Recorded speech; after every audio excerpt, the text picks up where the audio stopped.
Focus sur le témoignage d'Élie Prince. Salarié dans une entreprise informatique, sa femme et lui se sont engagés sur le projet des bâtisseurs. Après avoir entendu l'enseignement riche pour Dieu, ils ont décidé de présenter un vase au Seigneur qui leur permettrait d'honorer leur engagement. Il y a quelque temps, lorsque le pasteur a reçu l'instruction que nous devions déménager, que nous devons construire, en tout cas, le projet des bâtisseurs, mon épouse et moi, nous sommes engagés sur ce projet. Nous avons reçu l'instruction que notre entreprise devait aussi semer. Donc, en dehors de ce que nous, on s'était engagés, nous avons dit, Seigneur, nous allons le faire, mais en 10 fois. Donc, nous avons pris dans notre propre poche, nous donnions chaque mois 75 € jusqu'à la fin des 10 mois. Après s'être engagé, la récolte s'est manifestée par une idée divine. Nous avons reçu une pensée, une idée où le Seigneur nous demandait de réaliser un projet immobilier, mais autrement. Et donc l'instruction, c'était que nous devions aller sur un projet où nous devons acheter un immeuble. C'était pas courant en fait. On ne pouvait même pas imaginer que nous pourrions acheter un immeuble en fait. Mais c'était... Pour nous, ça paraissait grand. On était un peu effrayés, mais on a dit, on va le faire. Et donc, le Seigneur nous a donné vraiment les stratégies, comment le faire. Lorsqu'on priait, Dieu nous avait dit clairement que, en fait, votre capacité d'emprunt ne dépend pas de la banque terrestre, dépend de la banque céleste. Donc, c'est à partir de là qu'on a eu la foi. Et Dieu a ouvert des portes juste à partir de là. Et donc, on a cherché et on a trouvé un petit immeuble qu'on a acheté. Et donc voilà, qui est devenu une source de revenus aujourd'hui. Après avoir fait l'acquisition d'un bien immobilier, dans l'objectif de le mettre en location et générer des revenus grâce au loyer des locataires, Élie Prince a multiplié le nombre de vases présentés au Seigneur. Donc l'un des vases, c'est... par exemple, dans le domaine du conseil, en fait, et des formations, dans l'investissement immobilier, c'est-à-dire je fais des séminaires, des conférences pour conseiller des gens à pouvoir investir dans l'immobilier.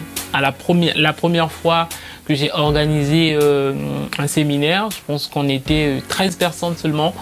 Et donc, dans mon épouse, moi et notre fille, pour moi, c'était un miracle en fait. Réunir 10 personnes qui payent. Ils viennent pas gratuitement, ils viennent pour t'écouter, mais qui payent pour t'écouter.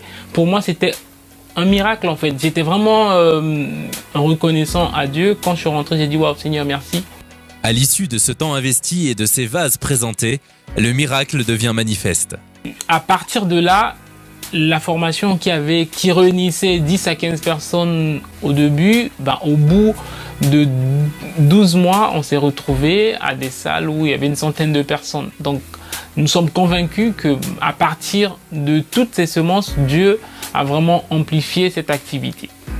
Donc, l'autre vase, c'est l'infoprenariat, c'est-à-dire entreprendre sur Internet à partir d'un ou plusieurs blogs. Il faut savoir que derrière tout ça, il y a vraiment un prix à payer. Il y a des nuits où je travaille toute la nuit et le lendemain, je pars au travail aussi en fait. Donc le troisième vase, on vient juste de lancer il n'y a pas longtemps. Donc nous sommes lancés dans le textile.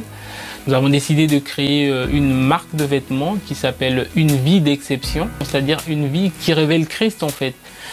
Aujourd'hui, je travaille toujours comme étant informaticien, mais j'ai pu développer toutes ces vases en parallèle qui clairement me génèrent des revenus et qui me permettent aujourd'hui de pouvoir continuer à contribuer et pouvoir aussi en vivre avec ma famille et faire aussi du bien tant que je peux, en tout cas autour de moi.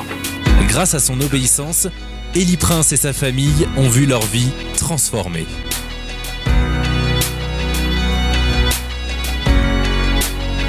Trois clés pratiques à mettre en action. 1. Ne méprisez pas la loi des petits commencements. Dieu commence toujours petit pour faire croître ensuite. 2. Faites une alliance avec Dieu en lui consacrant pleinement cette activité et les revenus qu'elle générera. 3. Décidez de payer le prix en travaillant diligemment jusqu'à voir la manifestation du transfert de richesse. Plus d'informations sur le projet ?